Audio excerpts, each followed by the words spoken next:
Olá, pessoal. Então, hoje a gente vai para a nossa 13ª aula, né, de saúde pública. Espero que estejam todos bem e vamos dar continuidade, então, ao nosso assunto. Então, na aula de hoje, a gente vai ver um pouquinho sobre a saúde mental aqui no nosso país, né? O que quais são as principais doenças que hoje em dia estão afetando as pessoas aqui no nosso país, tratamentos e também os direitos dessas pessoas, tá? Os problemas de saúde mental aqui no Brasil, eles estão cada vez crescendo mais, né? Então, esse problema não deixa de ser um problema de saúde pública, né? Essas doenças não deixam de ser um problema de saúde pública aqui no nosso país. Então, é bem importante que a gente veja, até porque cada vez a gente vai se deparar mais com pessoas buscando tratamento, né? Ou com pessoas com essa doença dentro da nossa família ou até nós mesmos, né? Então, é bem importante que a gente tenha esse conhecimento. Então, o que é a Política Nacional de Saúde Mental?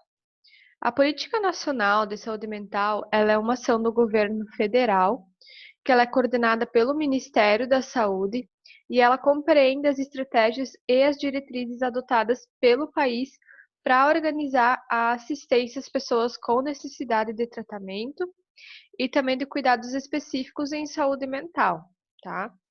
Então, ela vai abranger a atenção às pessoas com necessidades relacionadas a transtornos mentais, e daí entra, né, depressão, ansiedade, esquizofrenia, transtorno bipolar, transtorno obsessivo compulsivo, né, que é o TOC, e outros, então, distúrbios mentais, né?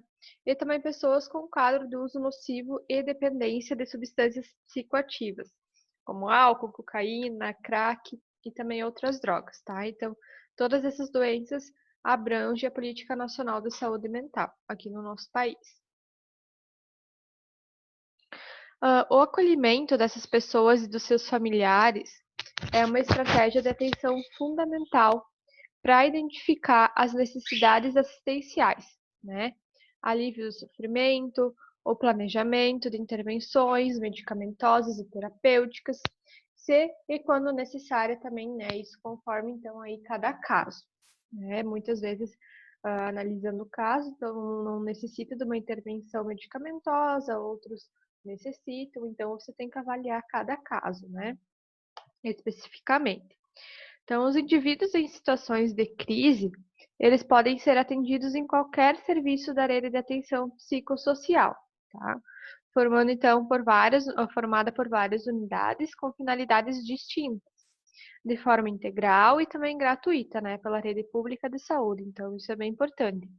A partir do momento, então, né, que você identifica que alguém tem algum transtorno mental, você pode estar encaminhando essa pessoa para algum serviço dessa rede de atendimento, né, psicossocial, que é totalmente gratuito e essa pessoa ela vai ter o atendimento, né, e todo o tratamento dela disponibilizado pela rede pública de saúde. Além das ações, então, assistenciais, o Ministério da Saúde, ele também atua ativamente na prevenção de problemas, então, que são relacionados à saúde mental, à dependência química, implantando, por exemplo, iniciativas para a prevenção do suicídio, né? Que a gente sabe aí que tem o mês, né? Que é de prevenção ao suicídio, que existem várias ações de prevenção de suicídio, e uma dessas ações seria, então, por meio do convênio firmado com o Centro de Valorização da Vida. Talvez algum de vocês já tenham escutado, às vezes até passa propaganda na televisão, que então esse centro ele permite a ligação gratuita em todo o país, né? Às vezes a pessoa ela tá querendo se suicidar ou coisa assim, e você ainda tem aquela aquela oportunidade, né, de conseguir então ligar para alguém e falar, ó, tô querendo me suicidar, né? Eu vou me matar, ou eu conheço alguém que que tá com algum transtorno, então você liga para esse centro de valorização da vida que eles vão atender, né, e vão te ajudar. Então, o Centro de Valorização da Vida, ele vai realizar apoio emocional e prevenção do suicídio. Ele atende voluntário e gratuitamente todas as pessoas que querem e precisam conversar, sob total sigilo, e por telefone, e-mail, chat ou então VoIP, 24 horas todos os dias. A ligação para o Centro de Valorização da Vida, em parceria com o SUS, por meio do número 188. Ela é gratuita, a partir de qualquer linha telefônica, tanto fixa quanto móvel, tá? E também é possível, então, acessar pelo site www.cvv.org.br para chat, tá? Então, é bem importante vocês conhecerem esse centro de valorização na vida, né, que existe essa possibilidade. Então, se vocês conhecem alguém que necessita ou coisa assim, é bem interessante, né, porque eles vão conversar com a pessoa e vão fazer essa prevenção, né, eles vão dar esse apoio emocional. Claro que não vai ser um tratamento, né, porém eles vão dar esse apoio para a pessoa que muitas vezes que está naquele momento de desespero, né, vai ajudar bastante e talvez vai evitar até um suicídio, né? Então, qual seria a estrutura de atendimento? A rede de atenção psicossocial, né? O que inclui dentro dessa rede de atenção psicossocial, né? Quais são os tipos de rede que existem?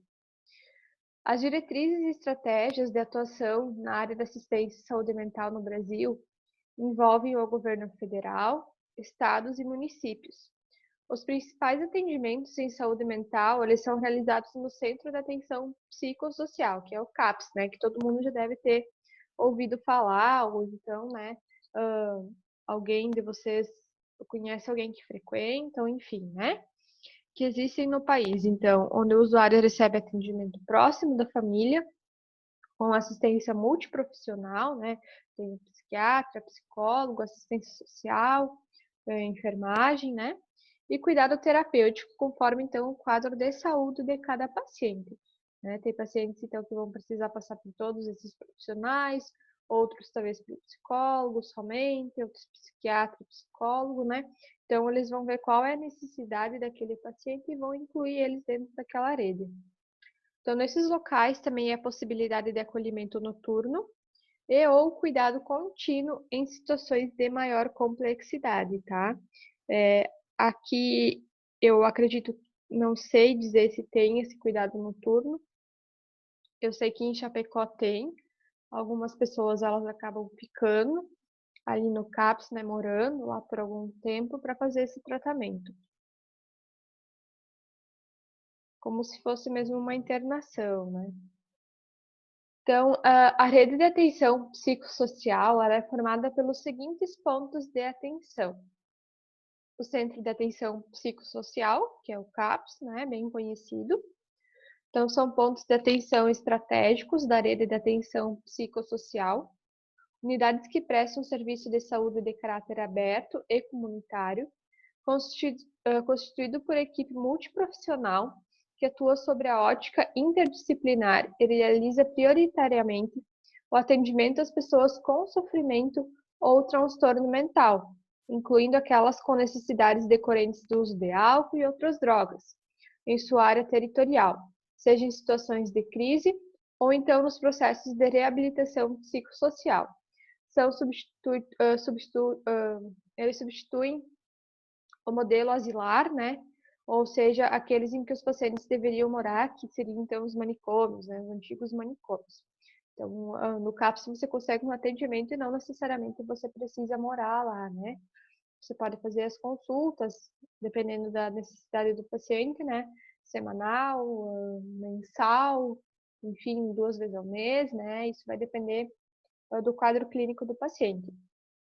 E as pessoas, elas ainda entendem muito o CAPS por um lugar de gente maluca, né? E é bem importante que a gente consiga tirar esse preconceito da sociedade, porque o CAPS, ele é um centro de apoio, né? De atenção psicossocial. Então, todas as pessoas que tiverem algum transtorno mental, seja ele depressão, ansiedade, crises de pânico, ou então uma dependência de álcool ou outras drogas, elas vão se tratar. Elas vão ter um tratamento gratuito ali, né? Não, a gente tem que tirar essa coisa das pessoas deixarem que somente pessoas loucas, né, como muitos acham, que frequentam o CAPS, mas não é assim, né? Ele é como um posto de saúde, porém especializado, né, voltado para transtornos mentais, né? Então, a modalidade dos centros de atenção psicossocial, ela é dividida em várias modalidades, né? Então, existe o CAPS e ele tem modalidades. No CAPS 1, o atendimento é a todas as faixas etárias, tanto para transtornos mentais graves e persistentes, inclusive pelo uso de substâncias psicoativas. Ele atende cidades e regiões com pelo menos 15 mil habitantes, tá? Então, aqui em Maravilha, a gente tem o CAPS 1, tá bom? Então, ele vai fazer mais um geralzão, né? Ele vai atender várias necessidades, vários tipos de transtorno e necessita, então, ter pelo menos, né, 15 mil habitantes.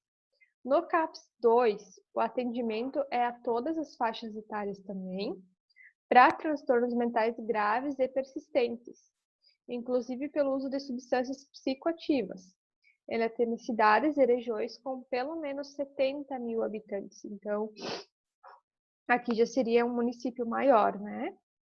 O CAPS-I, ele é um atendimento a crianças e adolescentes para transtornos mentais graves e persistentes, inclusive pelo uso de substâncias psicoativas.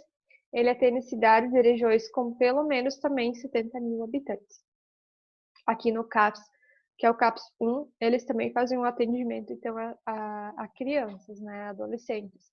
Porque como eu falei, o CAPS 1 então é um geralzão, né? A gente também tem o CAPS de álcool e drogas, que esse atendimento então seria todas as faixas etárias, especializado em transtornos pelo uso de álcool e drogas, atende cidades ou outras regiões com pelo menos 70 mil habitantes. O CAPS 3 é o atendimento com até 5 vagas de acolhimento noturno e também observação. Todas as faixas etárias, transtornos mentais graves e persistentes, inclusive pelo uso de substâncias psicoativas, atende cidades e regiões com pelo menos 150 mil habitantes. Tá? O CAPS AD3, álcool e drogas, é o atendimento de 8 a 12 vagas de acolhimento noturno e observação.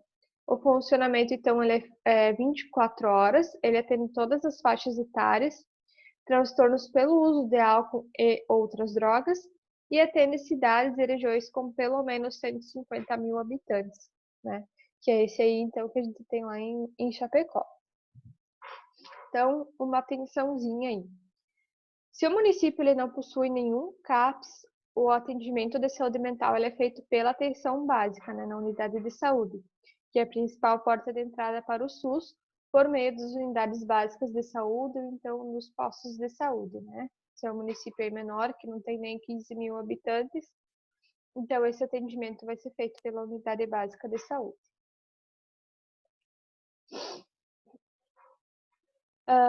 Outra, então, rede de atenção seria a urgência e a emergência, que aí a gente tem o SAMU, né? O número seria 192, a sala de estabilização, a UPA 24 horas e também o pronto-socorro. Então, esses serviços, eles são para o atendimento de urgência e emergências rápidas, são responsáveis, cada um em seu âmbito de atuação, pela classificação de risco e tratamento das pessoas com transtorno mental e outras necessidades que são decorrentes do uso de crack, álcool e outras drogas, em situações, né, de emergência, urgência, ou seja, em momentos de uma crise forte, né? Então, por exemplo, uma pessoa que está querendo se suicidar teve uma crise, ou então uma pessoa com esquizofrenia que teve alguma crise, né? Então, nesse momento, ela está em casa, ela teve a crise, ela está fazendo tratamento, porém ela teve a crise, ou não está fazendo tratamento, né? Você vai entrar em contato com algum desses órgãos, né? Com o SAMU, enfim, vai entrar em contato com bombeiros, eles vão levar para o pronto-socorro ou para a UPA, né? E ali vai ser feito, então, a medicação, enfim, o que tiver que ser feito, né? E depois ele vai ser encaminhado novamente para o CAPS.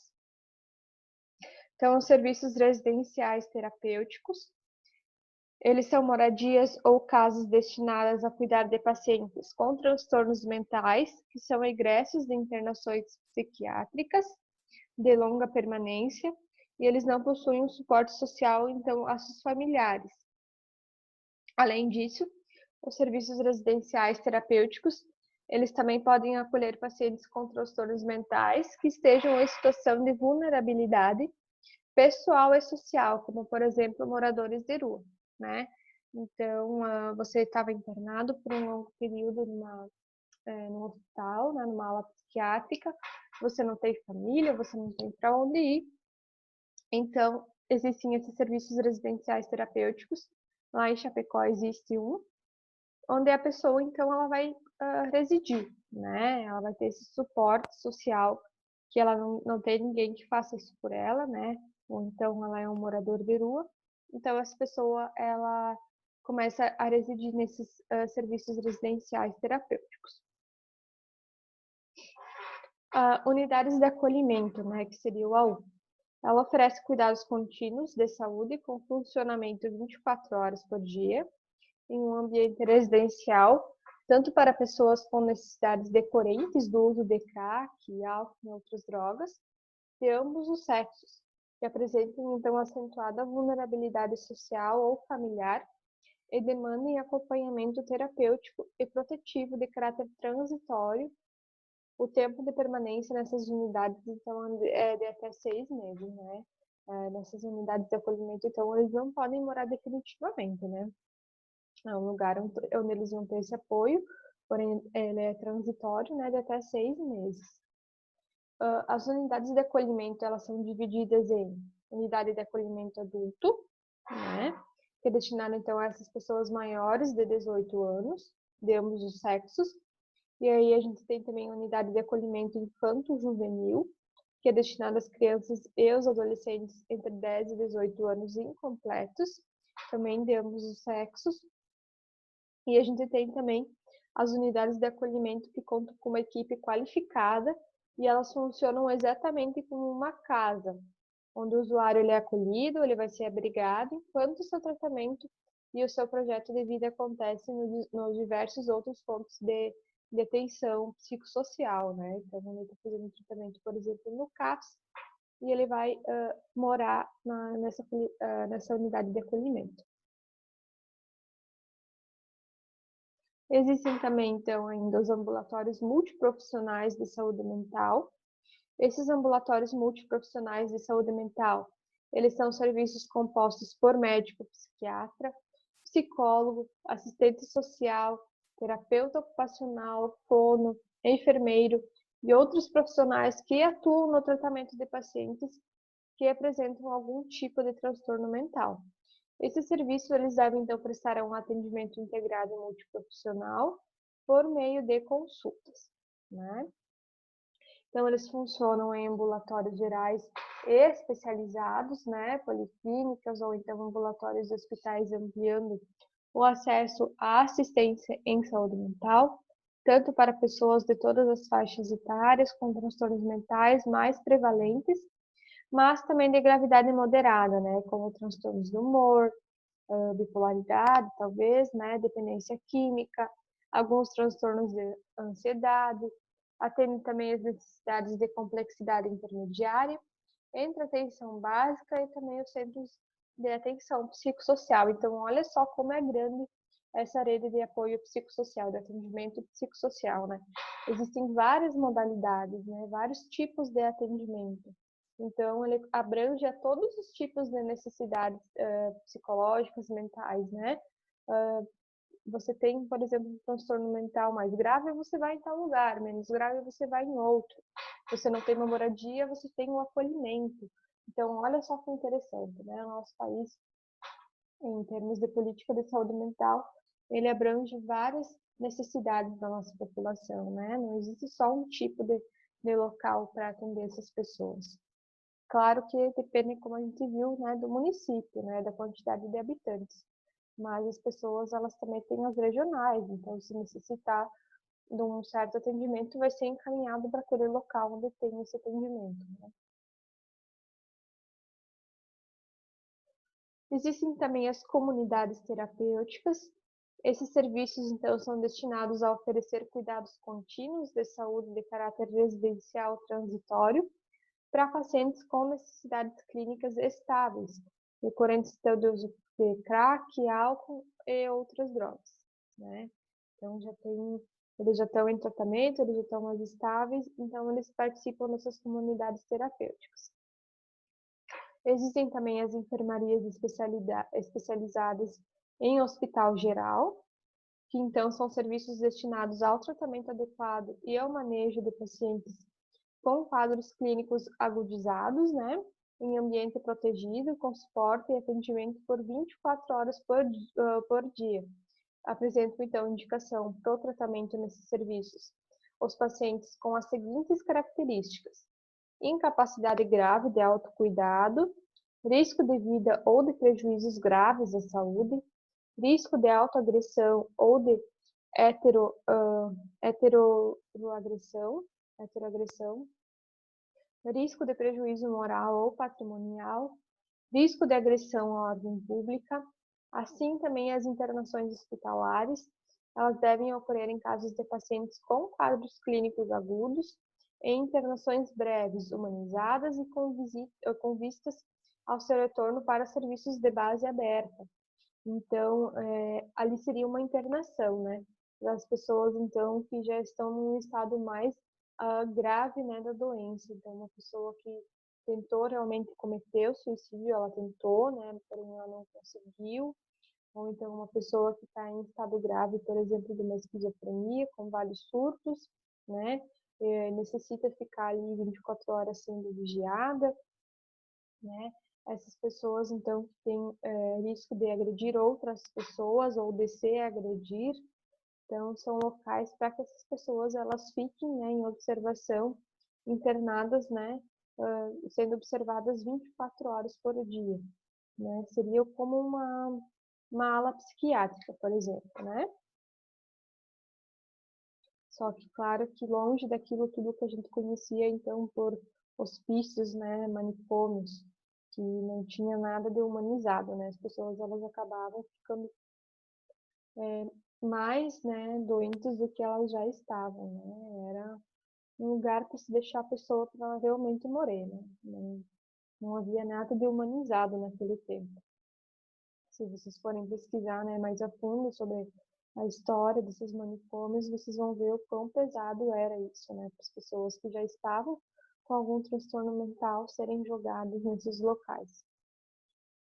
Então, o hospital dia, ela é assistência intermediária entre a internação e o atendimento ambulatorial para a realização de procedimentos clínicos, cirúrgicos, diagnósticos e terapêuticos que requeram a permanência do paciente na unidade por um período máximo de 12 horas.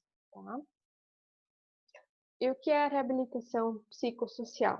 Então, encerrando ali, né, todas as redes de atenção psicossociais que a gente viu, né, CAPS, as unidades de acolhimento, os hospitais, né, especializados, o hospital dia. A gente entra então nessa parte de reabilitação, né? O que seria essa reabilitação psicossocial? A reabilitação psicossocial, ela é compreendida como um conjunto de ações que ela busca o fortalecimento e também a inclusão e o exercício de direitos de cidadania de pacientes e familiares mediante a criação e o desenvolvimento de iniciativas articuladas com os recursos do território nos campos do trabalho, habitação, educação, cultura, segurança e direitos humanos. Então, realmente, é a reabilitação desse paciente, né? Você vai incluir a família dele junto também, a sociedade na qual ele vive, né? Para reabilitar esse paciente para que ele consiga se inserir de novo na sociedade, né? E muitas vezes essas doenças elas acabam com a pessoa e ela nem na sociedade não está mais inserida, ela se excluiu, enfim, né? Perdeu o emprego, não socializa mais, então você vai fazer toda essa parte de reabilitação com essa pessoa, né? Então, o que fazer para a gente ter uma boa saúde mental? A gente sabe que nos tempos de hoje está bem difícil, né? Está bem complicado, todos nós estamos sujeitos, né, a algum tipo de doença mental.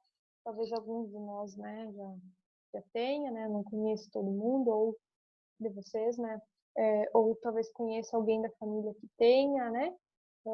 É muito difícil a gente não conhecer alguém que tenha, né? Porque geralmente vai ter alguém do nosso lado que tem, às vezes a gente não sabe, porém essa pessoa tem, né? Às vezes nem a pessoa mesmo sabe, mas a gente sabe que hoje em dia é muito comum, né? E todos nós estamos expostos a isso, né? Ninguém está livre.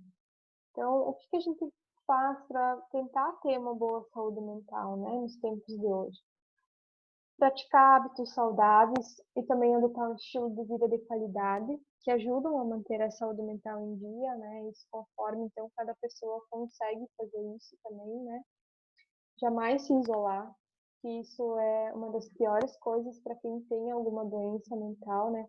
A partir do momento que você percebe que a pessoa começa a se isolar, já é um sinal de alerta, né? Quando a pessoa ela não quer nem sair da cama, ou ela se convida para alguma coisa e ela não quer, isso já é um sinal de algum distúrbio mental, né? Principalmente da depressão, que as pessoas elas acabam se isolando bastante, né?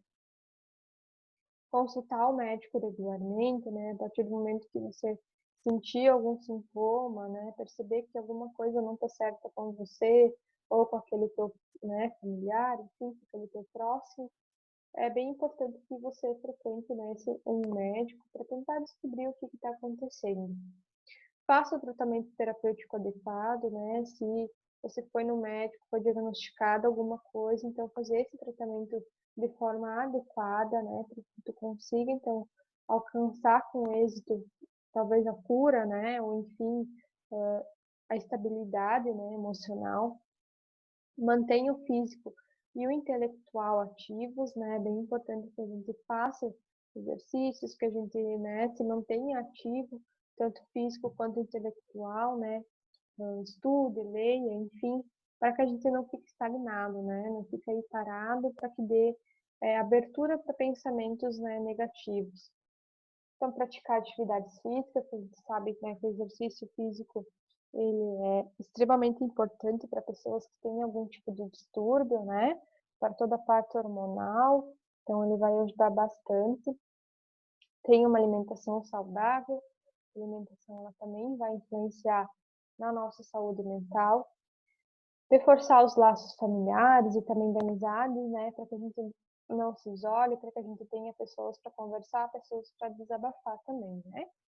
Claro que existem até mesmo as pessoas da nossa família que são tóxicas para a gente, então esse tipo de, né, ou amigos, enfim, a gente evita e tenta então ficar mais em contato com pessoas que nos fazem bem, né? Aqui então, essa imagem você encontra no site do Ministério da Saúde. Lá vocês encontram bastante coisa, até se ficar dúvida sobre essa aula, é só colocar, né, no Google aí, saúde mental, Ministério da Saúde, enfim, vai abrir a página. Eles também têm uma página específica de prevenção ao suicídio, onde tem vários vídeos, enfim, várias coisas bem interessantes para quem então se interessa mais por esse assunto de saúde mental e quiser dar uma olhada, eu indico então entrar na página do Ministério da Saúde sobre saúde mental e ver tudo que tem ali, né? Às vezes a gente consegue ajudar uma pessoa também, quanto mais informado a gente for, né, sobre esse assunto. Então, pratique hábitos saudáveis, melhore sua qualidade de vida, seu corpo e a sua mente agradecem. Reservar um tempo para curtir a vida e a convivência com outras pessoas é bem importante, porque às vezes a gente, na correria do dia, a gente acaba se ocupando demais e a gente acaba deixando de lado as coisas que realmente são importantes ou que a gente gosta de fazer, né? Eu nem sempre eu sei que não é possível fazer isso, né? Às vezes a gente se afunda mesmo em tudo que tem para fazer, mas é importante que uma vez ou outra a gente consiga, né, fazer uma coisa que a gente gosta. Então, viva intensamente seus momentos em família. Quando você estiver em família ou com suas amizades, com alguém que você gosta, esteja presente, né? Hoje a gente tem muito essa coisa do celular, né? A gente tá com a família, mas tá ali no celular, às vezes você tá mas não tá nem, né, sabendo o que tá acontecendo. Então a gente tem que tentar, quando a gente tá com alguém que a gente gosta, viver intensamente aquele momento, estar presente, né? Praticar atividades físicas, mantenha uma alimentação saudável, não tenha vergonha de buscar ajuda de profissionais, né? Se você sentir algum sintoma que você perceber que você nunca sentia uma tristeza grande, né, ou esse isolamento, ou algum tipo, né, de sintoma, talvez de ansiedade, ou coisas assim, procure logo um atendimento, né, porque quanto antes você conseguir fazer um tratamento adequado, mais rápido também você vai conseguir uma estabilidade emocional, né. Então é bem importante que a gente não tenha esse medo, esse preconceito, né, de ai, psiquiatra é coisa de gente louca, não é, né? A gente sabe que não é, principalmente nós da saúde, a gente tem que defender essa questão, né? Que não é coisa de louco, né? As pessoas, elas hoje em dia necessitam, como qualquer outro, uma outra especialidade, né? Um ginecologista, enfim, um pediatra, existe o psiquiatra, né? Existe o psicólogo, que são pessoas que vão atender essas pessoas com necessidades, né? É, que tem alguma necessidade mental aí, né? A gente não tem que ter medo de buscar nem vergonha, né? Então é bem importante que a gente oriente as pessoas quanto a isso. Então não abra mão de boas noites de sono, que é muito importante para a nossa saúde mental, uma boa noite de sono, né? Com certeza, muitos de vocês já passaram por noites sem dormir, né? Angustiados, talvez, ou enfim, né? Não dormiram uma noite. E a gente sabe que no outro dia a gente está totalmente abalado por isso, né? A gente fica mais nervoso, mais ansioso, né? E tudo estressa. Então, uma boa noite de sono é extremamente importante. Muitas vezes a gente começa também a sentir os primeiros sinais de uma depressão ou de uma ansiedade a partir do momento que você já não tem mais boas noites de sono, né? Isso também já é um sinal de alerta. Reforce seus laços de amizade, né? Como eu falei antes, as pessoas que você gosta, é bem importante que você esteja perto, né? Que você tenha pessoas para desabafar, né? Pessoas para dar risada, enfim, para que você tenha também essa estabilidade emocional, né? Então lembre-se, você não é um super-herói. Reconheça seus limites e viva a vida intensamente, né? Então, é uma mensagem bem interessante. Que às vezes a gente quer dar conta de tudo, né? E de todos, abraçar o mundo e acaba se esquecendo da gente, né? Então, quem pode ser afetado por algum problema de saúde mental ou de dependência química? Todos nós, né? Todas as pessoas de ambos os sexos, em qualquer faixa etária, podem ser afetados em algum momento por problemas de saúde mental ou dependência química de maior ou menor gravidade. Algumas fases, no entanto, podem servir como gatilhos para o início desses problemas, né? E aí a gente tem, então, a entrada na escola, né? O início dos estudos. Isso pode acontecer tanto lá com crianças, ainda na infância, né? A gente tem pessoas que desde os 6 anos já são depressivas, né? Porém, isso também pode acontecer aí na faculdade, enfim, no ensino médio, tanto faz, né? Em algum momento da vida isso pode acontecer sim, que a pessoa, então, ela vai estar num ambiente novo, com vários desafios, né? Às vezes sobrecarregada, às vezes é uma pessoa que estuda, que trabalha, enfim. Então, essas pessoas, elas vão acabar, às vezes, desenvolvendo algum problema, né, de saúde mental. Na adolescência, então, que a gente sabe, né, que é uma fase bem complicada, e lá atrás, naquelas nossas aulas sobre adolescentes, a gente falou um pouco sobre isso, né, sobre todos os problemas nos quais eles enfrentam. É uma fase bem complicada, né, então é bem comum desenvolverem alguma síndrome, né, ou de pânico, enfim, de ansiedade ou depressão. Separação dos pais, para algumas crianças isso é bem complicado, né?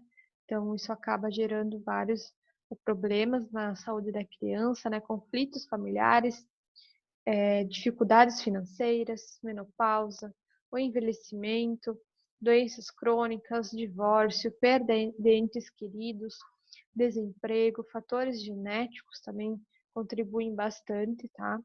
Então, fatores infecciosos e traumas, tudo isso influencia bastante na nossa saúde mental, né? Quem talvez já tenha passado por algum desses gatilhos sabe o quanto faz a gente sofrer, né? Então, ninguém está livre disso, né? partir do momento que você às vezes passa por algum desses problemas, por algum desses gatilhos, você pode estar sim desenvolvendo algum problema de saúde mental, né? Então, falsos conceitos sobre a saúde mental, que muitas pessoas ainda acabam usando, né? É comum que as pessoas que sofrem com transtornos mentais ou alguma dependência química sejam muitas vezes incompreendidos, julgados, excluídos e até mesmo marginalizados devido a falsos conceitos ou preconceitos errados, que é aquilo que a gente estava falando recém, né? Entenda então que as doenças mentais, elas não são frutos da imaginação, como muitas pessoas pensam, né? Que, ai, tá se fazendo, ou, ai, é só ter força de vontade, ai, você tá assim porque você quer.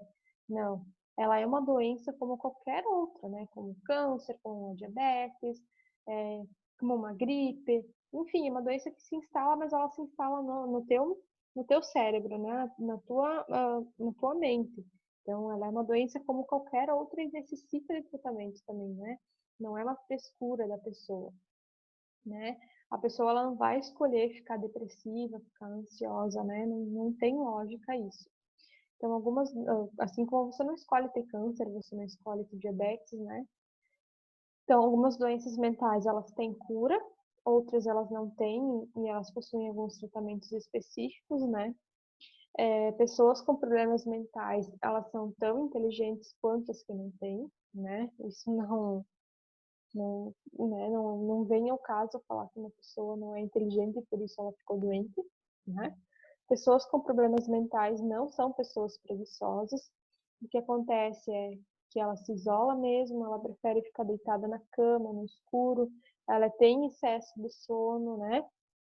Então, essas pessoas muitas vezes acabam sendo confundidas com pessoas preguiçosas, mas não é, por conta da doença mental que essa pessoa tem, né?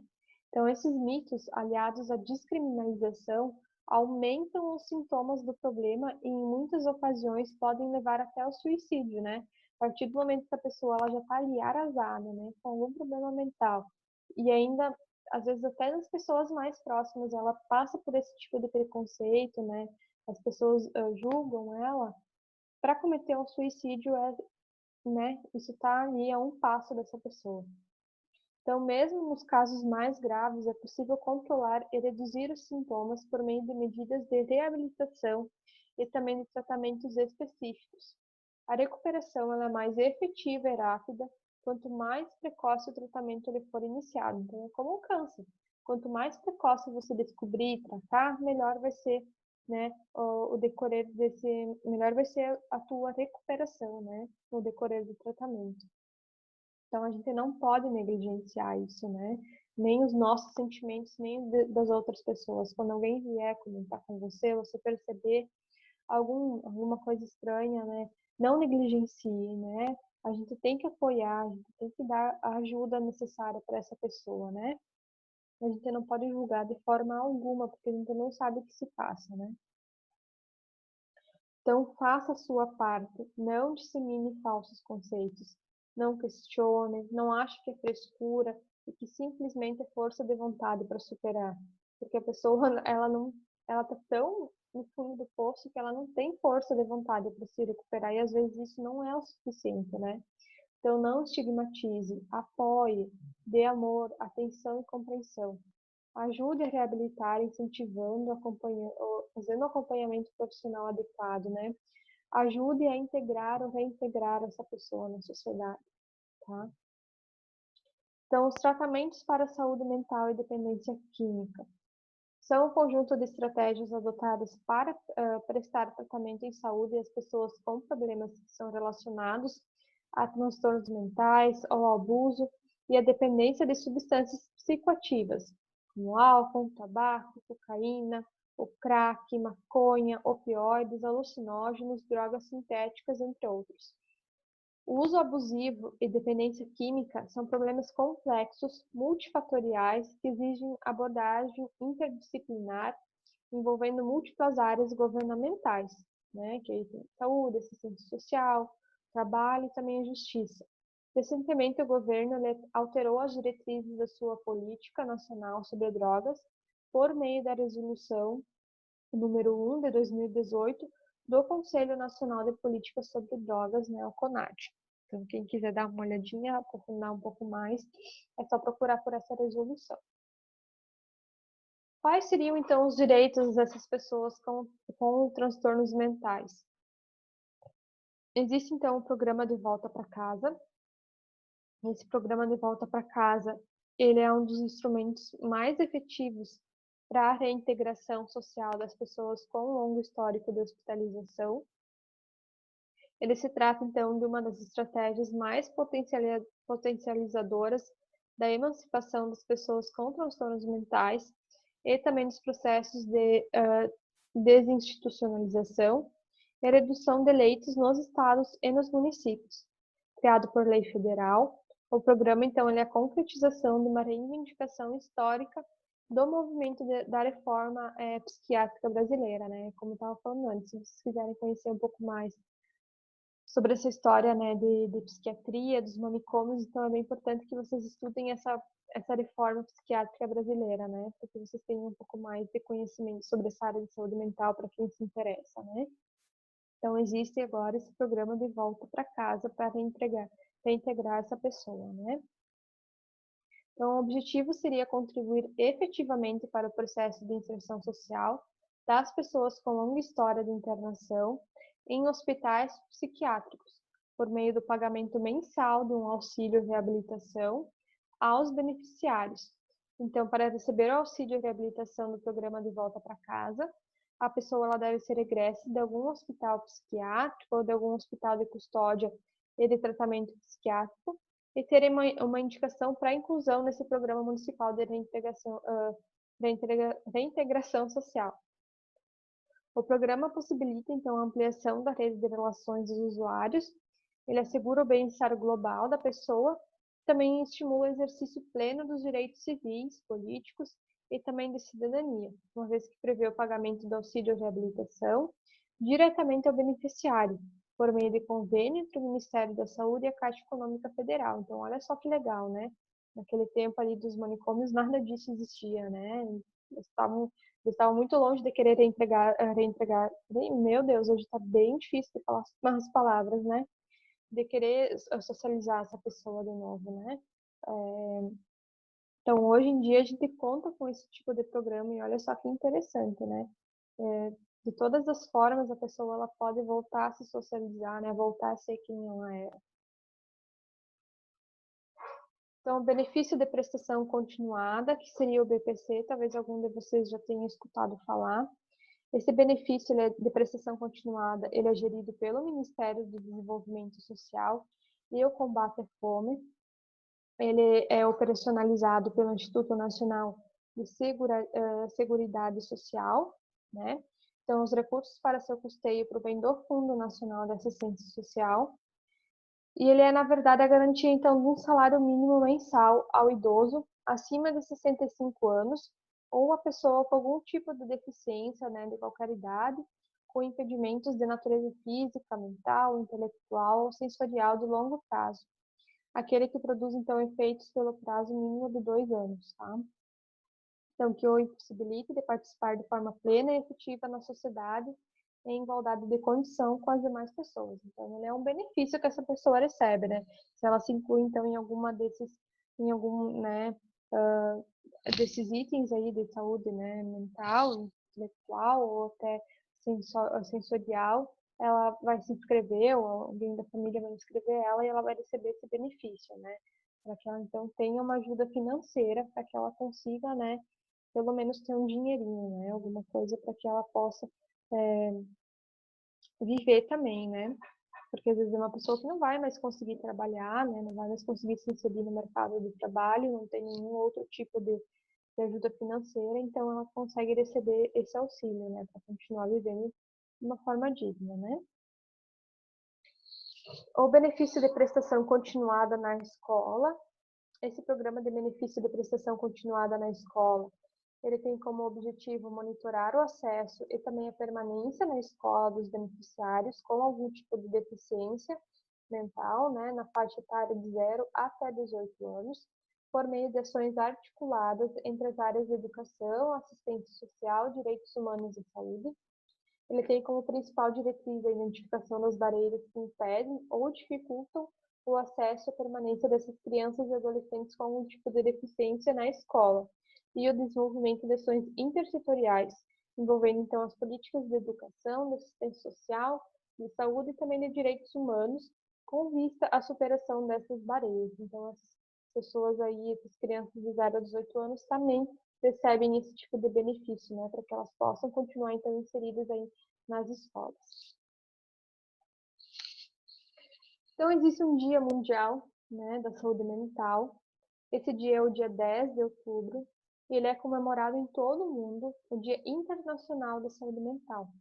Essa data foi instituída em 1992 pela Federação Mundial de Saúde Mental e ela busca chamar a atenção pública para o assunto, que ainda é um tabu na sociedade, né? Ainda é um tabu na nossa sociedade. Em 2018, o tema escolhido pela Organização Mundial da Saúde para celebrar o momento é Os Jovens e a Saúde Mental em um Mundo em Transformação. O tema ele tem como objetivo chamar a atenção para o reconhecimento da causa do sofrimento por problemas mentais e a promoção da saúde mental em adolescentes e jovens e também adultos, trazendo então benefícios em curto e longo prazo para eles e para a sociedade, porque como a gente viu, é um tabu, existe ainda esse preconceito, essa vergonha, então principalmente entre os jovens, né, entre os adolescentes. Muitos deles acabam não procurando ajuda, muitos acabam cometendo suicídio, né, por vergonha de procurar ajuda, então cada vez vai se agravando mais, muitas vezes acaba levando um suicídio, né, por ter essa vergonha, né, do julgamento, do que os amigos vão pensar, do que as outras pessoas vão pensar, ou por não ter nenhum tipo de apoio, né, nem na família, nem entre amigos, enfim. Então é bem importante que a gente converse sobre esse tipo de assunto, né, que a gente esteja atento aos sinais, aos sintomas das pessoas que estão em nossa volta também, para nós mesmos, né, para que a gente procure uma ajuda precoce, para que a gente evite aí um monte de problemas, né, que essas doenças mentais podem trazer para a nossa sociedade. Então, o que a gente tinha para ver hoje era isso, tá? Como eu falei para vocês, aí está o site do Ministério da Saúde, se vocês quiserem dar uma olhada, existem vários vídeos, existe uma página específica que fala sobre a prevenção do suicídio, se vocês quiserem estar dando uma olhada também, né? Se vocês quiserem se aprofundar um pouco mais também na reforma psiquiátrica aqui do Brasil, como é que foi, né? Como é que é essa história, então fiquem bem à vontade, para quem se interessa por esse assunto é bem interessante, né? Então, o que a gente tinha para ver hoje era isso. E a gente se encontra então na próxima aula, né? Espero que fiquem todos bem. Um abraço e até a próxima.